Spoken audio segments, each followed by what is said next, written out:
All right. I can Perfect. update Bill, by the way. This Mike Dunham. I can update Bill. I'll see him tonight. Okay. Great. Awesome. We'll record everything as well, so it's we'll share it with everybody just after. But awesome, wonderful. Thank you all for coming tonight. And I'm going to go ahead and share my screen. Like I said, we are recording. I will go ahead and call us to order. And there we are. So you should be able to see my screen. Perfect. All right, so our agenda for tonight, oh, and Dave Cawley from Anthracite is here as well. So our agenda for tonight, I'm going to share a few things going on across the GNCC with you. We'll have Peter share a treasure report. Karen is going to share the latest in junior curling. Bruce is going to share international curling updates. I believe we have Scott on as well. If Scott is not on by then, I will make sure to cover a couple of hosting needs, but other than that, he's got some stuff going on this week, so I wasn't sure if he was going to be able to join us. Megan is then going to take you through some freemium tools, marketing tools, and that sort of thing that clubs can use. And then we're going to get to the fun part, which is Olympic discussions. So this is meant to be interactive at that portion because we want to share your best ideas back and forth. We have a couple we can share with you. Megan's going to go through all these tools you can use, but really wanted to use some of this time to get this great hive mind together so we can talk through some ideas to make the most of this next Olympic cycle. And then, of course, we will have adjournment after that. All right, so from my desk here, we awarded our first scholarship award. The Kim Freeman Tileman Scholarship was awarded to honor our late President Kim. And I want to say congratulations to Kalina Petrova from Plainfield. She is very deserving. She had a great application, and we're excited to see what she does next. Our dues process is underway, and so you or someone within your board would have received a note from Julie Shinatri on collecting dues, updating your roster, etc. If for some reason no one in your club has that, please reach out to us and we will make sure to get that to you as soon as humanly possible. But that process is well underway. We're using Google Sheets this year just to make it a little bit less file transfer back and forth and some version control. So if you have any issues with that, of course, Julie is here to help you, and I am as well. And I thank Julie tremendously for everything she does because it is such a busy time of the year for her, and she does it with a smile on her face. I wanted to share also that Cayuga Lake Curling Club amicably resigned. Carl has retired. He and Colleen are doing a lot of traveling. The club doesn't do as much anymore, so he basically let us know they'd be resigning. But I want to thank Carl for all he's done as well. He's for those of you who don't know, he's a past president. He has contributed a ton to the GNCC, so a big thanks to Carl. So overall, over the past few months, we've been kind of working on three big things across the board. The first is something that's in our meeting minutes, and I don't want to spend a ton of time on it today, but we do have an update on the Can-Am Mix Challenge. The event is going forward as planned, and we do have a new committee. There was a dispute that our board had to manage related to nothing financial, just an ethical concern, and that resulted in the committee members being suspended from both the event and representing the GNCC.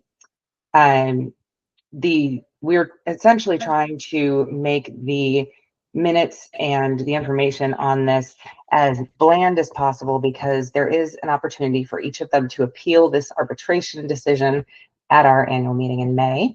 And so in fairness, we don't want to put a ton of information out in the world that could sway one way or the other in advance of that appeal. So once that appeal process is over, we can share more if needed.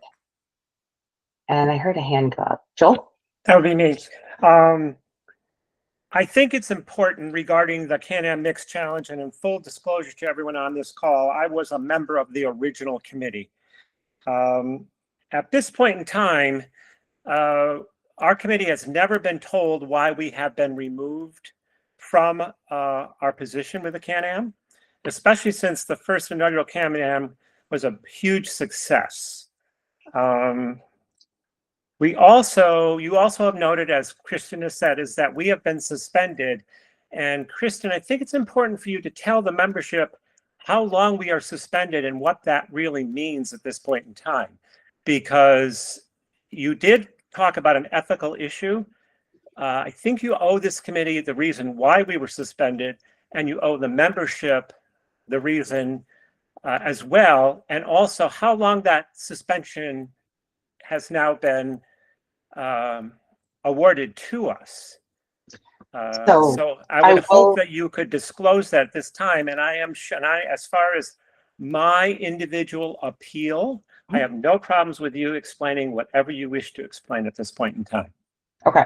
And because the other last thing is I am the rep from Nutmeg, and my club has no clue exactly why we were suspended. And I refuse to color their opinion by my opinion. So I think it's best that it comes from the GNCC board. So I will share a very brief overview because I do want to keep us moving in this meeting. And again, there will be time to appeal. And as mentioned in our explanation to you, you are welcome to have a meeting with us to ask any questions that you'd like. But essentially, around the Can-Am Mixed Challenge, the first event, there was a dispute over whether a team should join the event for the second time. I won't go into all of the detail around. Well, but the detail is it's the Broomstones Curling Club filed a dispute against the Can-Am committee. I've got it. But whoa. No, that's an important information this membership needs to know. Okay. So it is the Broomstones Curling Club filing a dispute against the Can-Am committee regarding the Carruthers team. Thank you. It was more than just the team invitation. It was an allegation that Gwen Cralo had falsified emails from Rich Collier of Broomstones, as well as others. Broomstones did their own investigation, then filed a dispute with the GNCC. We set up an arbitration process that was closely linked with our bylaws. We have nothing in our bylaws today that really states what to do in this exact situation. So we used a process from our bylaws for disputes that closely aligned with the fairest process we could think of. The arbitration completed. They did a full investigation over several months, and including meeting with the committee at the time, meeting with me, meeting with Broomstones. All parties were heard and had a chance to share. The committee was informed of what was going on the whole time. And afterward, the arbitration panel ruled that they did not have, again, we are not a law enforcement agency, right? So I'm not going to use law enforcement words here, but the committee, or the arbitration panel rather, found that the whole committee stood with the actions of Gwen Cralo, and they could not refute that those emails were falsified. And so in the course of that, excuse me, there was 2 incidents that our committee submitted to the board from 2 IT people. Joel, that wait. Joel, You just said we could not refute it. This is I'm going to tell you that there are on record. There are 2 official IT people's reports that were submitted to your board for your review. You chose to hire an attorney as opposed to hiring an IT professional to evaluate that concern. Joel, this is material for an appeal. It is not material for this. No, and this is appeal this is material Joel, for the I'm going to members remove to you know. from the meeting. That is enough. Please. I am entertaining what you've asked me to do, which is explain the base of this dispute, but I will not go any further and go into an appeal because your forum for the appeal is the annual meeting. I'm not asking for an appeal. I'm asking for backstory so that the membership knows what is going on, because you have published in your September minutes accusations against us, of which resulted to penalties. Yes, and the penalties. Okay, and those penalties were what? The penalties were a 3-year suspension for each individual on the former Can-Am committee which included not being able to represent the GNCC in any official capacity, not being able to serve on the board, and not being able to attend or have involvement with the event. And that suspension can only be overturned by a majority vote of the board at the end of that 3-year period. And you are 100% comfortable with the board's decision to replace and punish the original Can-Am Mixed Committee members per the September 2nd GNCC board meeting minutes? Yes. Thank Per you. our arbitration panel investigation and findings, the entire board that was present at that meeting understood everything that was happening, and we've now are in the process of dealing with the fallout from that. So the rest, like I said, that decision can be appealed.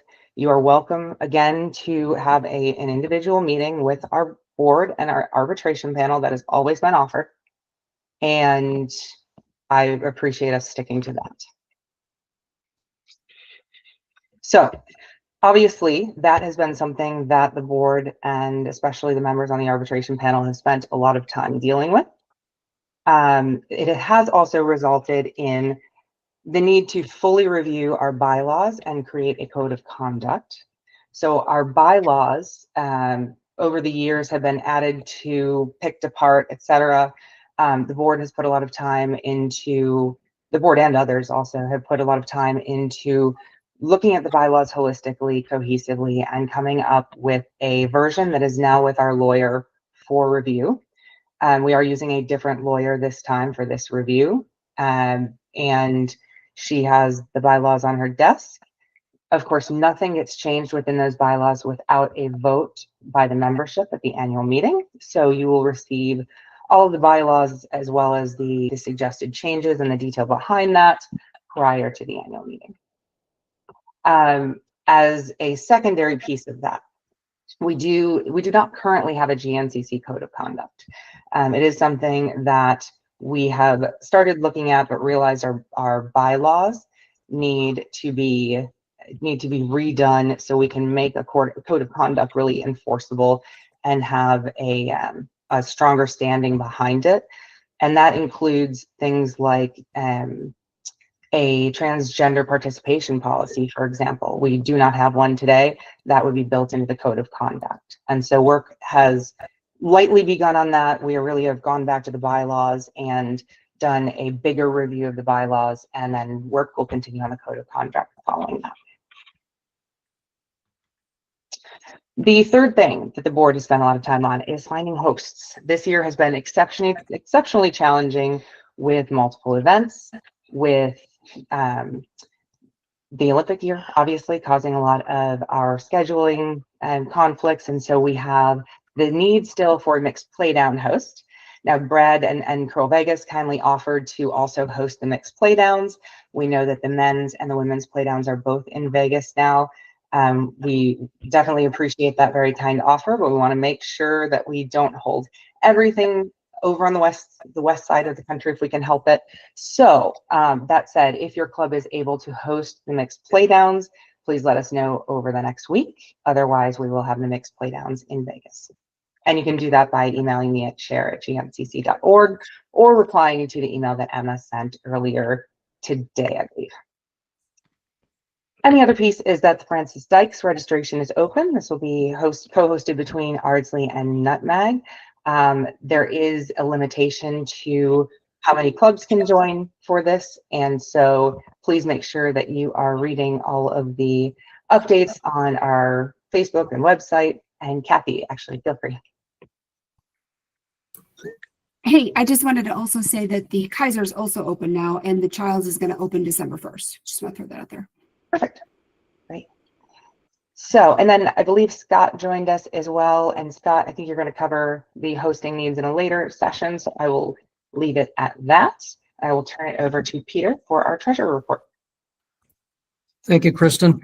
Since the annual meeting last May, the federal and state tax returns were filed. As a nonprofit, the GNCC does not owe anything except for the $250 State of New York charitable organization fee. The accountants completed our annual financial review and found the GNCC to be in a good financial position. All of our bills are paid up to date. Pittsburgh has paid their legacy loan in full. Pearl Vegas is currently making quarterly payments on time to the Legacy Trust. Currently, there are 2 loans out for the Memorial Trust. Schenectady and Triangle are making quarterly payments on schedule. Albany Curling Club was making monthly payments on their loan. The Albany board determined that they were in good enough financial condition that they paid off their loan 8 months early. Dues notices, as Kristen has mentioned, are being sent out by Julie Shanatry. The dues will remain at $15 for adult, $10 for social and other category, $4 for juniors, and $1 for youth. The charts show what our current assets are as of October 31st of this year. That is my report. Thank you, Peter. And Karen, we have you up for your junior curling update.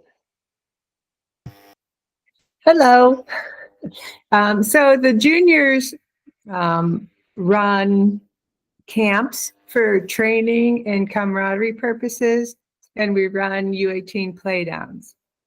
And a big thank you to Bucks County, who this is at least, their 10th year, I think, running a camp. It's always over Labor Day. It's and these are regional camps, and we had close to 23 kids at that camp.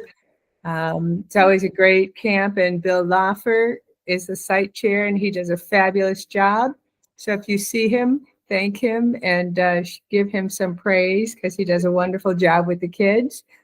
This year, for the first time, we moved a camp which had been down at Triangle, but they were getting a small amount of entries, and all from the same club. So we looked at the 125 kids that are up in the New York area, and we chose and asked Utica Curling Club if they would host a camp. And Brandon Stone is the junior coordinator there, and he said yes, wholeheartedly. He had taken his daughter to Bucks County 2 years ago, so he was familiar with camp and the benefits of it. And we had over 10 curling clubs at Utica, also 20-some kids there, and that was done in season for the first time. And it was just a 2-day camp. But everyone had good things to say about the camp, and received some really great training. So at both camps, there were, Olympic trials instructors there, participants of the trials, and they got a lot of new followers, I think, from the kids at camp. So it was good all around. And we will be having Bucks County has agreed to host camps for me for the next 2 years. And we will figure out the best way to have an additional camp somewhere in the country. We have not, I have not worked on that, because the next thing we're doing is on the next slide. And it's the U18 playdowns. So the U18 is unique because it is the Grand National Championship. The winners of the boys and the girls are given birth to USA Curling's National Championship. So unlike U21, which is run by USA Curling and must be run at a USA Curling member club, the U18 is the Grand National Championship. So you don't need to be a club that's a member of USA Curling. So, and Utica stepped up again and offered, it's rare to get a club to do something, but they offered to run our playdowns. So it's the first weekend in December. We have 5 young men's teams competing, and then just 2 young women's teams competing. And again, Brandon Stone will be the site chair, and we will have a chief umpire, and we will have timing, and we'll try to, if U18s are 18 ends, but they get breaks after, half the game is over. And there are a lot of new rules on coaching for this year in the world. And so for the first time, the coaches are located on the ice. And if your team is not throwing the rock, you get to confer with your coach. There are also new, not new, but stricter adherence to positioning rules required now, because now the front end can't just come and talk to the skip and then go talk to the coach. They're limiting the bodies again, and they're making people stand between the courtesy lines. So hopefully the kids will all figure out how this works, and it'll be a great tournament. And then separately, what we're doing, the Grand National has some really enthusiastic junior coordinators, and you know who all your club coordinators are. But down at Cape Cod, Martina Heisler and her husband, Levi Gurel, have a lot of youth curlers, and they have asked for help with youth, and they've asked to collaborate. And now that we're in this great age of technology, they actually host for me. I mean, I moderate, but they actually put together Google meetings, and we run online meetings with all the coordinators, and it's never been done before. And people had been very receptive to being able to talk amongst themselves. This allowed us then to use the Grand National app Slack as a channel for us to put in little work groups. And now all the coordinators through Jeff Bond's work are on Slack. They're putting their information there. Nobody's personal emails are getting, boiled up with, or flyers being lost. People are requesting teams to show up at their bonspiels, and we're using Slack for working groups. And we're just getting started. And one of our big projects, it was made known that nowhere on the Grand National website can you find junior programming unless you dig really, really, really hard to find it. So Dion Moore, who's our webmaster out at Schenectady, has been helping me understand where the content is, what exists, and the coordinators and I are going to put together some website content. And and we'll curl and we'll try to hit bonspiels. And my only word that you'll hear from me at every time I talk is please allow your juniors to curl in adult leagues if that's an option, because that's the only way they're going to learn and get any better. There's not a lot of kids out there. So, not a lot of clubs have big junior programs. So please be kind to the juniors and let them curl with you. That's it. Thank you. Thank you very much, Karen. Great update. I'm going to turn it over to Bruce now for international curling. Since we're at the beginning of the year, not a lot of the events have taken place, but let me start out with the oldest of the bonspiels, which are the events, which is the Gordon International Curling Medal, 1884, 20 teams from U.S. and Canada, the men's event. This year it will be held in Utica, New York, in March of 26. The one event that has taken place this year, the Ross Tarleton Shield, 16 teams from the U.S., 16 teams from the Ontario Curling Association, men's event, took place at the Cricket Club. in Ontario, and the U.S. won this year by 60 stones. U.S. did really well this year.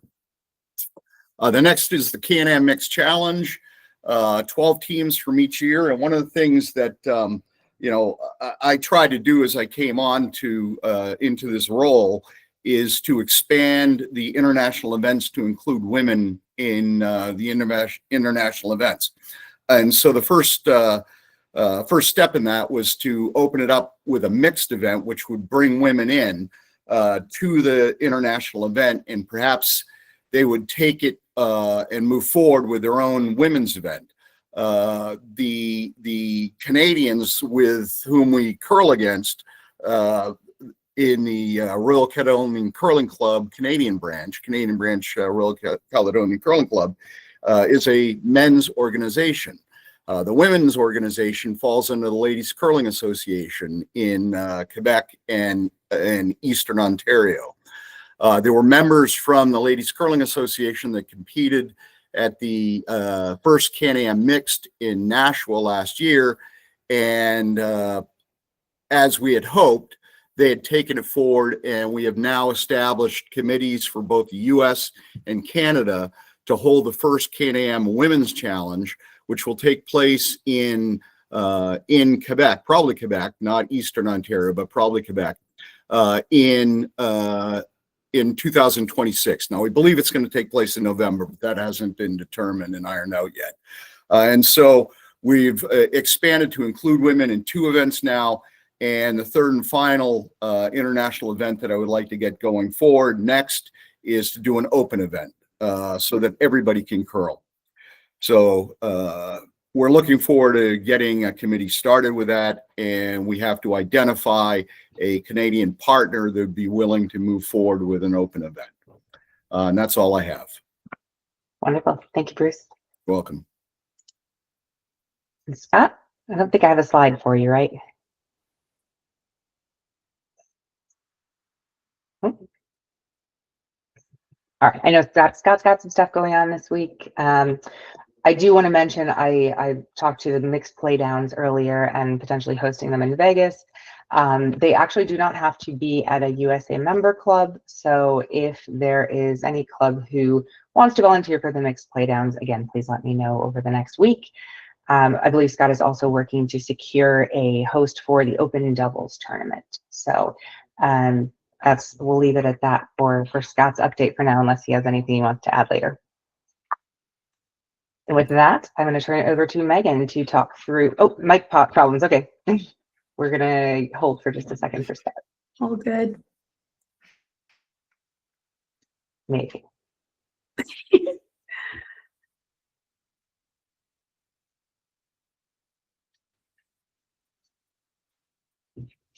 Okay, tell you what, since we are limited in time, Scott will circle back to that at the end and we can give any updates then. So I will turn it over to Megan. Awesome. Thanks, Kristen. So all right, we're going to go through some freemium tools. I use the word freemium because a lot of these tools start out free. And then, of course, the nature of this world, you can pay a little bit more to get a little bit more out of the tools. But I highly recommend that you, as a club, these are tools that all clubs can use. Arena, dedicated, doesn't matter. But that you have some sort of tool like this or an alternative, because especially with this Olympic year coming up, we really want to make sure that we're grabbing the attention of all of these potential learner curlers, and then hopefully converting as many as we possibly can into members.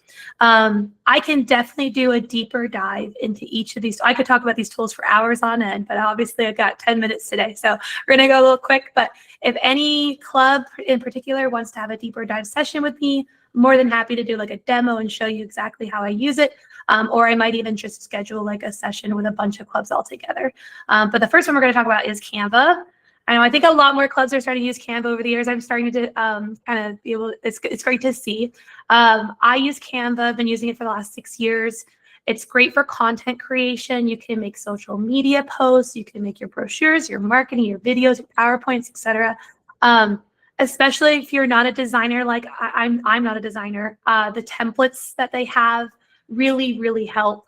They do have some great stock curling elements, videos, photos. Now, again, they start out with a good amount of free ones, as the templates and the stock videos and whatnot. But when you pay more, you get some cooler ones, for sure. There is now also some AI integration. I just be cautious sometimes when you ask the AI to put a turkey on top of a curling stone, the feet start to fuse together. It looks really weird and odd. The brooms are all over the place, right? So if you have a graphic designer at your curling club as a member, I highly encourage you to use them, if you can. But if you just need a quick little graphic made up in a day, I have used the AI in there. I just usually modify and edit it after the fact. This also, I use it. It's honestly a repository for all my club photos, because I just upload all the photos there, and then I can use those for content creation as well. So I think the next one I have is for Meta. So Meta Business Suite is really good for your planning and scheduling. It's only for Facebook and Instagram. Now, if you're like me, I only have maybe 30 minutes a week, and I just want to schedule out my content for the entire week, sometimes even the entire month. So this is a great planning tool here. You can schedule your posts and your stories. The posts are in green, the stories are in orange. This was a good motivator for me because I needed to get a really good screenshot. So I actually scheduled a lot more than I usually do. So we don't usually look this good. But it also is a good reminder for holidays coming up. So I noticed that it said Giving Tuesday. That's a lot of companies are going to post about Giving Tuesday this coming Saturday. So whipped up a post in Canva, got it scheduled here on the planner. This is also in Meta Business Suite where you can do your ads management. Highly, highly recommend that all curling clubs try to use social media advertising. It has been so successful for my curling club. I know it's been successful for others. Kristen gave a deeper dive presentation in the Curler Outreach Program. I've linked the presentation here. And again, we can do another session on just that, because that is a powerful tool. I think, yep. And now the next one's MailChimp. Oh, I love MailChimp so much. So MailChimp, what GNCC uses it, Peachtree uses it. Peachtree mainly uses it it started as just where we send out our weekly newsletters to our members. It can also serve kind of as a membership contact database. You can see analytics. I provided some analytics of myself on the right-hand side of how often I'm opening my emails, clicking on my emails. Am I an active member? Am I a passive member? You can also manage when they became a member, how you can actually see what I signed up for, etc. Now, we also now use it a lot for automated marketing campaigns. So you can integrate MailChimp with CCM. For free. That's still part of the free part of this. And then you integrate the two. So if someone signs up as a registrant on your website, then they automatically get added into your audience flow on MailChimp. Now, where the money comes in is when you start setting up these automatic flows, like I'm showing here on the left-hand side, where I'm sending my Learn to Curler a brand new email. Hey, welcome to the club. Then 9 days later, how was your experience, et cetera, et cetera. That's when you start paying a little bit of money for MailChimp. Also, the base premium or base plan for MailChimp is for nonprofits is free, but if you have a very high audience count, that's when you pay a little bit more as well. But yeah, you can. I kind of showed you can bring your Canva integrations to your designs directly into the emails as well. So that middle screenshot I have is the email that we're sending out, which is part of the flow. It's just such a great tool to use. I really highly recommend MailChimp. And then the next slide I have just a broader list here. I highly recommend using Google Workspace and/or equivalent. It is free for nonprofits. The benefit of Google Workspace is to get instead of having all of your data, your drives, your files on your members' personal drives, get it into a club drive. That way you can, I can have a Megan at Peachtree Curling Association.org account rather than my personal. And it's just, we talk about if, one of us disappeared or run the lottery, let's be positive. We need to have all of our stuff nice and secure. So Google Workspace definitely allows you to get to all those G Suite applications that they have from a club account. the next, same slide, but the club communications that we have, I've got recommended here. Discord, Slack, nonprofit, GroupMe, Facebook groups. The benefit is just getting on your members' phones. Emails are great, but like being on their phone I feel like you get a little bit more active engagement from your members. So these are great tools, all again free to use, just to keep in communication with your membership. Sign Up Genius, I totally stole this from Charlotte because I noticed that Charlotte was using Sign Up Genius when I was at Bonspiel there. We needed a way to organize our volunteers and have different signups for them. So Sign Up Genius is free. If you have lots of signups, then it starts to become paid. But you can organize your instructors signing up for your Learn to Curl classes, your Bonspiel donations, your ice making, et cetera, et cetera. So we have a bunch of different signups for that. Zapier is a good one for automation setup and connecting tools together. Again, it's free. You're going to pay depending on how many automation flows you have or the usage of them. But for example, if I wanted to have an automation where once someone signs up in Sign Up Genius, it sends up a Discord message to the coordinate, like the instructor coordinator, you can do that kind of integration there. Really cool. Love automation. It takes away effort from your volunteers in terms of someone having to check up on that if it's, if that's set up. So that's kind of the direction I'm trying to push our club to go towards. LastPass or Google Authenticator, an account password management system. A lot of those are free for nonprofits as well. This way, again, you're not relying on personal accounts. You can have club accounts. You can have everything there. And when I win the lottery and I leave, then all the stuff is there for somebody else to take over afterwards, right? And there are other alternatives to this that are also free. I'm just throwing out the ones I use and like personally. Lastly, if you're also like me and you're coming up with a Facebook post and you need to have a marketing hook and it's just, I have a hard time coming up to me. It's the words are cringy. I'm now using Google Gemini or ChatGPT just to help me come up with those marketing hooks. And I'll be honest, they work. They tend to be actually better performers in the social media analytics that I have.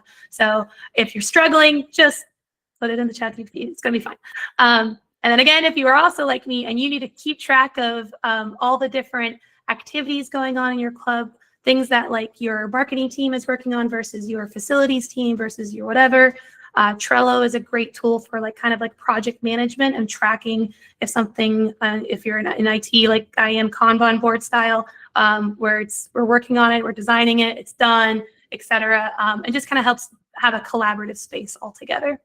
So that is it for me. And now this kind of going into the session where we talk all together and collaborate. If anyone has other tools that I didn't mention that they want to share, this would be a great time, as well as start to share those, those things that make this Olympic seasons so successful for everybody.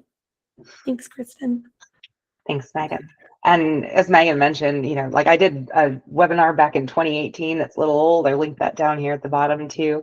But Megan is light years ahead of me at this point. So she and I could probably tag team a pretty good webinar if anyone has interest in us doing so. So I just wanted to leave some space open at the end. Obviously, we've got the Olympics coming up. We have a huge opportunity to grow our clubs and to share curling in our communities. And so I wanted to kind of get an idea of what everyone has planned or what you're thinking about or what you've done in the past that's successful. So I put a couple of kind of questions and conversation starters here, and I'll kind of kick us off with one idea. We're actually this year, instead of having our 2 semesters of curling, we're kind of doing a trimester setup where we have our first curling trimester that goes from September or October to December. Then we go a short one, January to February. And then we have all of our Olympic promotion. Then we go right into a sort of final trimester. So our new curlers who are joining can get some actual leagues in and not feel like they're trying to join in the middle of something. So that's kind of one thought from Charlotte. Anybody have other ideas or questions or anything like that you want to share?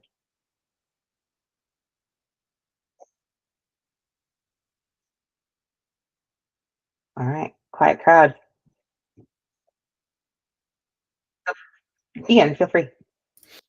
Hey everyone, I'm Ian Purcell. I'm from North End, which if you're not familiar with it, is an arena club. One of the big things that we're doing this year, we've already trialed it. We ran an open house in October, right before we got ice for the season, and we basically tactically acquired Potomac's open house plan, and it went phenomenally. And I say that because, you know, a lot of the resources I've seen have typically been geared towards dedicated ice, but that open house plan absolutely works for an arena club.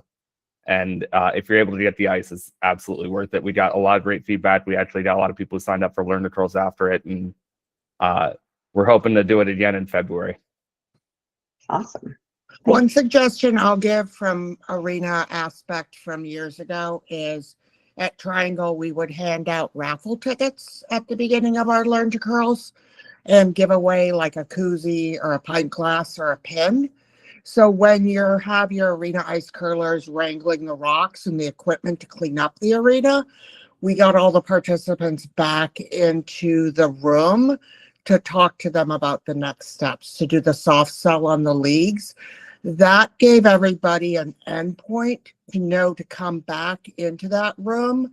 And then we went over what's a bonspiel, what's a league, what's broom stacking, like that social aspect of curling, and what the next steps were if they wanted to curl again.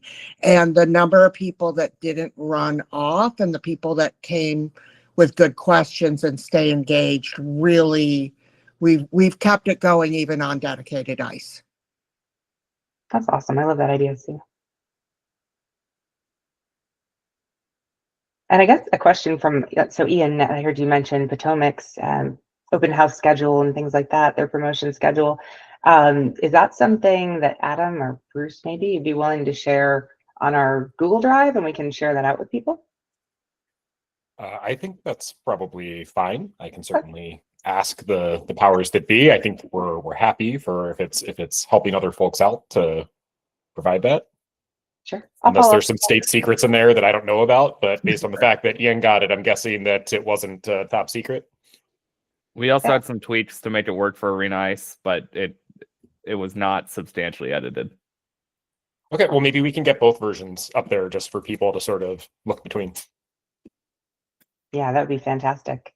And then, yeah, Jeff just mentioned you can send it to secretary@gncc.com if you don't mind. And we're happy to get it up on our Google Drive and share it out either with this meeting recording or with at a later email or in a newsletter or something to that effect. Let me ping our events folks. It might be a little bit difficult to get responses and get a hold of that quickly this week, but if I can, I will, or certainly next week. Yeah, no worries. I appreciate that. Great. One of the things we also do in Charlotte, which has been really, really successful, is a throw a rock. I think a lot of places do this, but it's a way to get a lot of people in the door. And you basically, the picture that you're seeing on the screen is actually of that.